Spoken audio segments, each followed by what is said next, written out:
Welcome to Samba Samba. Enjoy the video. You start by unlocking your iPhone and opening settings. This gets you where the brightness controls live. Tap display and brightness and take note of the manual slider. That's your direct control. Once done, scroll down inside display and brightness. Make sure you can see the auto brightness option or accessibility alternatives. You do this now because disabling auto level first prevents the system from fighting your manual adjustments, so your next steps will stick. Now you turn auto brightness off and test the effect. If you see the toggle in display and brightness, flip it off and then adjust the slider to a comfortable level. This is the direct verification.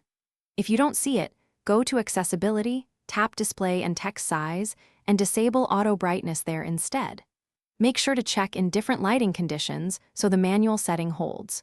You do this because accessibility placement varies by iOS version. And confirmation, finish by testing and troubleshooting. Step into bright sunlight and then a dim room to confirm the manual slider remains fixed. This verifies success.